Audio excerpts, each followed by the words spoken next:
अब कह रहा है कि ये मैं आप एक आपको डायग्राम दे रहा हूं, उसमें क्या दे रहा हूं मैं आपको, एल एम समानांतर सी बी। ध्यान से देखो, ये जो एल एम है वो सी बी के पैरेलल है, ठीक है। एक और है एल एन जो है वो सी डी के पैरेलल है, ये जो एल एन है वो सी डी के पैरेलल है। तो साबित करो कि ए एम बटा ए बी, ए एम कहाँ है, देखो ये ए एम है, तो ए एम बटा ए बी। अच्छा, ए एम ये है और ए बी तो यहां से यहां तक लेकर है। ध्यान से देखिएगा, जब भी इस तरह के प्रश्न बनाते हैं हम तो बिल्कुल हड़बड़ाने नहीं चाहिए, आराम आराम से इत्मीनान से जो है सो कि आप सॉल्व करोगे क्वेश्चन को, बनेगा। क्वेश्चन टफ नहीं होता, बस थोड़ा धीरज रख के प्रैक्टिस करने होते हैं, उसके बाद आपसे बन जाएंगे। ए एन बटा ए डी, ए से लेकर एन तक ए एन है और ए डी ए से लेकर के डी तक यहाँ तक है। चलो शुरू करते हैं। सबसे पहले मैं लिखूंगा जो इसको सिद्ध करना है, तो प्रमाण में कुछ कंस्ट्रक्शन की जरूरत है नहीं, कुछ करने नहीं पड़ेंगे, एक्स्ट्रा काम हम लोगों को जितना दिया हुआ है इससे हमारा काम बन जाएगा। तो हम लोग लिखते हैं सबसे पहले कि त्रिभुज ए बी सी में,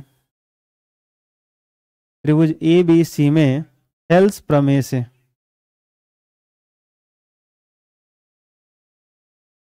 थेल्स प्रमेय कब लगा सकते हैं बताओ। अगर आपने थेल्स प्रमेय पढ़ा है तो थेल्स प्रमेय हम तब लगा सकते हैं जब किसी त्रिभुज में एक भुजा के समांतर कोई रेखा दी गई हो। आई बात समझ। हमने क्या पढ़ा थेल्स प्रमेय में, किसी त्रिभुज में एक भुजा के समांतर खींची गई रेखा त्रिभुज के बाकी दो भुजाओं को समान अनुपात में विभाजित करती है। यानी अगर ये कहा गया है कि त्रिभुज ए बी सी में क्या है, ध्यान से देखिए, कहा जा रहा है कि जो एल एम है वो सी बी के पैरेलल है। ध्यान से देखो, ए बी सी ये जो ट्रायंगल है इसमें एक भुजा BC है और इसके समानांतर ये LM है कि नहीं, ML है कि नहीं, इस CB के पैरेलल ही तो LM है। तो एक ट्रायंगल के अंदर बात आई कि नहीं आई, आ गई। इस त्रिभुज ACB बोल दो, ACB बोलो चाहे ABC बोलो, हाँ या ना। तो त्रिभुज ABC में एक भुजा CB के समानांतर LM खींचा गया अगर दिया गया है तो ये दो भुजाओं को समान अनुपात में बांटेगा। इसका मतलब है AM बटा MB बराबर AL बटा LC लिख सकते हैं आप। तो मैं लिख देता हूं कि त्रिभुज ABC में क्या दिया गया है, दिया गया है कि CB समांतर LM, ऐसे दिया गया है, LM समानांतर CB है।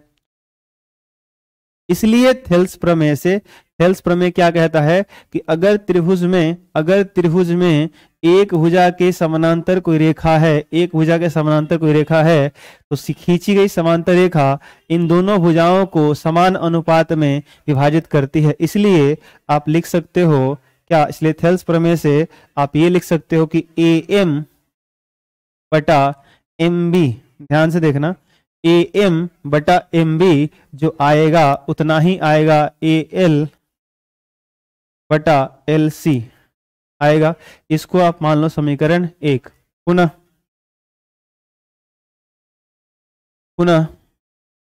त्रिभुज, एक और त्रिभुज ले लीजिए, एक और ट्रायंगल दिख रहा होगा, कौन सा, ADC दिख रहा है आपको, ADC में, ठीक है। त्रिभुज ADC में इसमें क्या दिया गया है, जाहिर सी बात है कि ये प्रश्नावली थेल्स प्रमेय और उसके विलोम पर आधारित है, तो थेल्स प्रमेय हमें लगाने ही हैं, बशर्ते इतना ध्यान रखो कि कौन से ट्रायंगल में लगाने हैं और कहाँ पे दिया गया है।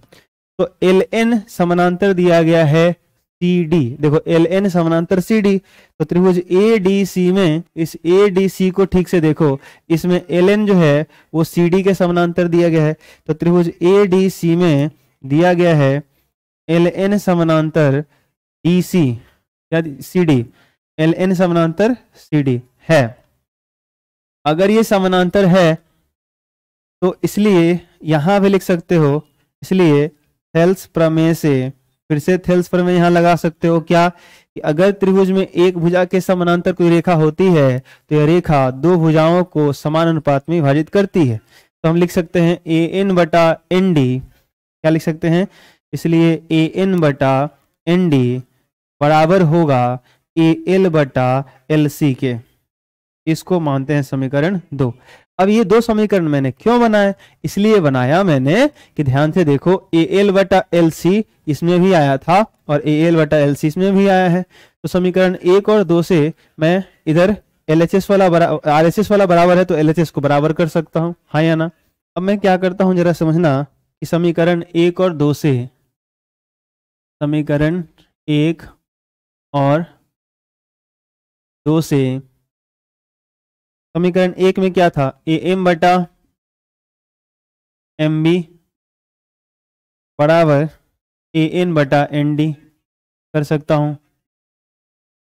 इधर वाला ए एल बटा एल सी बराबर था, तो इधर वाला बराबर हो जाएगा, आराम से कर सकते हैं। अब हमको अगर ये लाना होता फिर तो कहानी बन जाती, लेकिन हमको ये साबित नहीं करना है, हमको ये साबित ही नहीं करना, हमको जो साबित करना है वो अभी और आगे आने वाला है।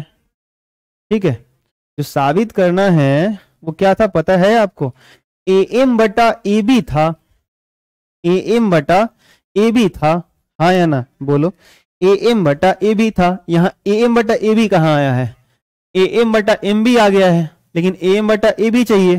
तो ध्यान रखोगे कि जब भी इस पूरे भुजा को लेगा ना तो एक जोड़ना है, क्या जोड़ना है, एक जोड़ना है। अब सवाल है कि दोनों तरफ एक जोड़ दें, एक तरफ तो जोड़ नहीं सकते, दोनों तरफ जोड़ना पड़ेगा, तो दोनों तरफ एक जोड़ोगे तो सवाल है कि क्या इसको ऐसे ही एक जोड़ देंगे या पलट करके एक जोड़ेंगे। तो बस थोड़ा सा ऑब्जर्व करना है, हमको ए एम बटा ए बी चाहिए, ठीक है। तो जिसको बचाना होगा ना, जैसे अच्छा इसको रहने दो, ऑलरेडी में आगे बढ़ाते हैं, टेंशन ना लो। इसको पहले मैं उल्टा करूंगा, एम बी को ऊपर लेके जाऊंगा बटा ए बी, ए एम नीचे आ जाएगा, एम बी ऊपर कर दिया, ए एम नीचे, मतलब इधर इसको मैंने पलट दिया, इसको भी पलट दो, फिर अगर इसको उल्टा करोगे तो इसको भी करना पड़ेगा, एन डी बटा एन कर दिया हमने। अब दोनों तरफ अब एक जोड़ दो, क्या करो, अब दोनों तरफ एक जोड़ दो, अब दोनों तरफ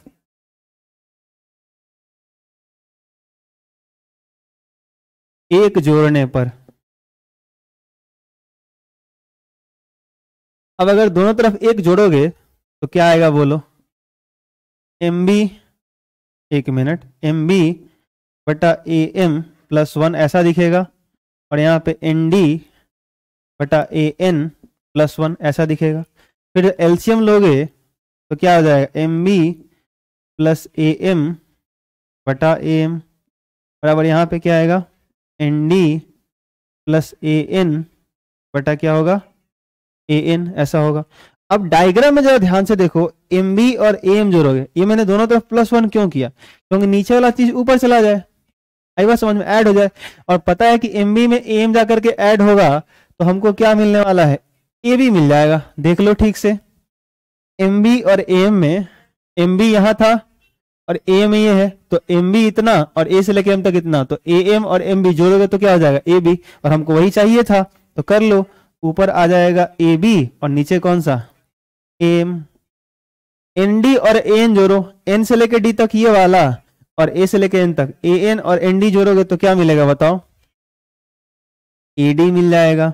अच्छा बटा में क्या है, ए एन, लेकिन लाना था इसका उल्टा, मतलब जो आया यही लाना है, लेकिन इसको ऊपर कर देना है, तो अब इसको फिर से उल्टा कर दो, तो ए एम ऊपर चला जाएगा और ए बी को नीचे कर दो, आ गया देखो, ए एम बटा ए बी। तो इधर पलटे हो तो इधर भी उलटना पड़ेगा, तो ए एन ऊपर कर दो और ए डी नीचे कर दो, यही लाना है। देखो प्रश्न संख्या 3 बन गया, हो गया सिद्ध।